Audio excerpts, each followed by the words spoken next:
Hey, thanks for reading the Bible with me. We are continuing our way through the book of Luke.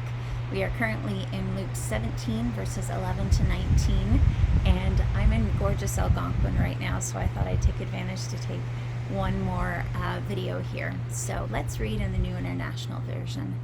Now, on his way to Jerusalem, Jesus traveled along the border between Samaria and Galilee. As he was going into a village, 10 men who had leprosy met him. They stood at a distance and called out in a loud voice, "Jesus, Master, have pity on us." When he saw them, he said, "Go show yourselves to the priests." And as they went, they were cleansed. One of them, when he saw he was healed, came back praising God in a loud voice. He threw himself at Jesus' feet and thanked him. And he was a Samaritan. Jesus asked, "Were not all 10 cleansed? Where are the other 9? Was no one found to return and give praise to God except this foreigner?" Then he said to him, "Rise and go. Your faith has made you well." 10 men healed of a terminal disease. Presumably, most were Jewish, but at least one was a Samaritan.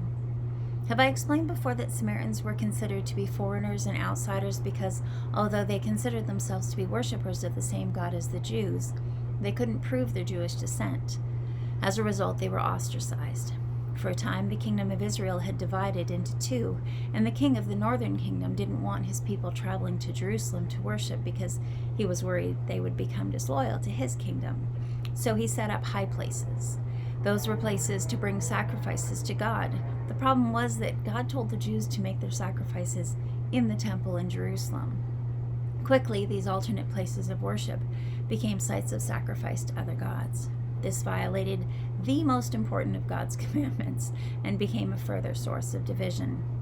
The Jews hated the Samaritans for being unfaithful to God, at least that was supposed to be the reason, and the Samaritans hated the Jews for hating them. But I guess when you have leprosy, you don't have a lot of options for friends. You hung out with other lepers or you were alone. So it seems like these 10 guys were probably living somewhere together outside of civilization, ostracized and forgotten. When they called from a distance, begging him to help them, Jesus responded. I wish I could remember the person who first explained to me that although leprosy was considered to be an incurable disease, there were instructions in the Old Testament law for what to do when you were cured of leprosy.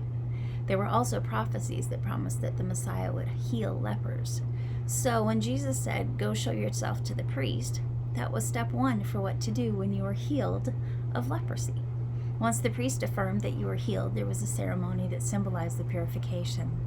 Then, several days later, and following additional acts of purification, another sacrifice would be offered. Luke, remember he was a physician, says that as they went to do what Jesus instructed, they were cleansed. When they realized they'd been healed, 9 of the 10 men continued to the temple to see the priest and follow the rules of purification. But one of them took a detour. Earlier that day, he had yelled for help. Now he was shouting praise. Earlier, he stood at a distance. Now he threw himself at Jesus' feet. I think what we can glean from this is that 10 men were healed that day, but only one of them also received the kingdom. Jesus saw and commended his faith. That faith was evident in the response of his heart to what Jesus had done for him. A lot of people experienced healing from Jesus. A lot of people ate miraculous picnics, but most of them just enjoyed what he offered without recognizing who Jesus was and is. A lot of people walked away from Jesus with full bellies and healed bodies and empty hearts. A life that welcomes membership in God's kingdom changes us. It makes us grateful. It helps us respond with praise. It even strengthens us to stick with it when the road is tough. It's not about who we are when we meet him. He invites Samaritans. He welcomes lepers. There's even room for you and me.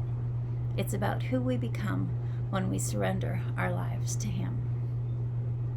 See you next time.